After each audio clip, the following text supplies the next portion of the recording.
kita itu adalah invest 100%. Sehingga bisa tahu apa sih yang selama ini yang ingin melakukan selama 3 bulan ini dihadapi.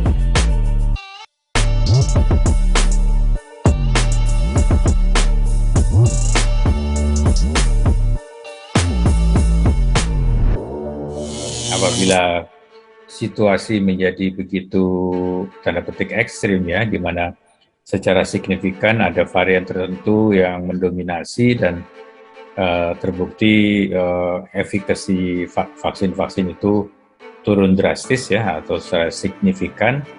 Nah, kita kan mesti menyesuaikan vaksin itu karena kalau kita belajar dari pengalamannya virus influenza itu secara berkala mungkin bisa setahun sekali, bisa 2 tahun sekali, itu vaksinnya harus disesuaikan. Jadi vaksin untuk tahun ini berbeda dengan yang digunakan tahun sebelumnya gitu ya.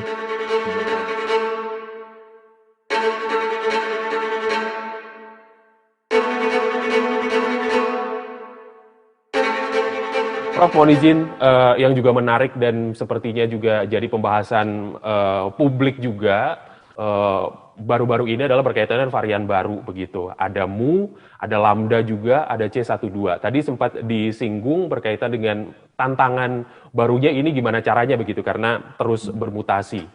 Saya ingin tanya dulu ke Profesor Amin berkaitan dengan vaksin merah putih ini untuk menjaga efektivitasnya agar tetap bagus dengan varian apapun yang nantinya akan berkembang, itu menjaganya seperti apa, Prof? Mungkin bisa meyakinkan ke publik bahwasanya vaksin karya anak bangsa ini tetap aman walaupun variannya apapun nanti yang ada gitu. Ya. Pertama kita harus mengusahakan agar vaksin yang kita kembangkan ini bisa merangsang pembentukan kekebalan dengan konsentrasi yang setinggi mungkin. Ya, artinya efikasinya diupayakan setinggi mungkin sehingga apabila terjadi penurunan efikasi ya tetap cukup tinggi. Ya, artinya kalau misalnya nih yang skenario jeleknya, misalnya efikasi kita cuma 60%, nanti kemudian kalau dia turun 10-20% kan berarti menjadi di bawah 50%. Nah, jadi kita harus mengupayakan agar dengan 2 kali suntikan kita akan mendapatkan kadar antibodi yang cukup tinggi sehingga efikasinya bisa disebutkan ya sekitar di atas 70-80% ya, itu idealnya.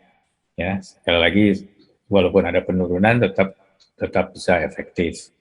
Itu skenario pertama. Yang kedua adalah kita apabila situasi menjadi begitu tanda petik ekstrim ya, di mana secara signifikan ada varian tertentu yang mendominasi dan terbukti efikasi vaksin-vaksin itu turun drastis ya atau secara signifikan. Nah, kita kan mesti menyesuaikan vaksin itu terhadap varian-varian tadi. Nah, dalam hal itu kita mesti memodifikasi vaksinnya, ya artinya agar antibodi yang terbentuk memang bisa mengcover varian-varian yang baru. Tetapi saat ini kita belum tahu varian yang akan mendominasi dalam waktu beberapa bulan ke depan itu varian yang mana. Ya, belum tentu Delta juga. Ya, saat ini memang Delta dan turun-turunannya sedang banyak ya, tetapi dalam waktu 6 bulan atau setahun ke depan, ya kita mesti cermati terus. Baik. Dan itu bukan hal yang baru, karena kalau kita belajar dari pengalamannya virus influenza, itu secara berkala, mungkin bisa setahun sekali, bisa 2 tahun sekali, itu vaksinnya harus disesuaikan. Jadi vaksin untuk tahun ini berbeda dengan yang digunakan tahun sebelumnya, gitu ya. Untuk tahun depan juga demikian. Jadi memang setiap tahun harus dicermati dan kita harus punya metode untuk segera menyesuaikan itu, menghasilkan vaksin yang bisa mengcover circulating virus. Ya. Baik. Tadi Profesor sempat mention angka 70-80% kurang lebih angka-angka sekitar itu. Itu angka yang ditargetkan untuk jadi efekasi vaksin merah putih kah, Prof? Ya, kami mentargetkan sekitar 70-80% ya efikasinya. Kalau bisa lebih tinggi lebih baik.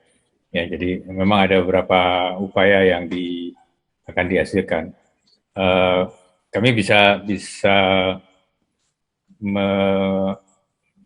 artinya memprediksi angka itu karena dalam uji preliminari dengan menggunakan antigen yang serupa, itu responsnya, tentu ini di hewan coba masih ya, responsnya sangat bagus, sangat tinggi, artinya jauh secara bermakna bisa membangkitkan antibodi ya, produksi antibodi jauh lebih tinggi daripada yang tidak divaksinasi. Baik. Berarti optimistis ya Prof, 70 atau bahkan di atas 80% efikasi untuk vaksin merah putih kita ini akan bisa dapatkan angka segitu gitu ya? Insya Allah ya.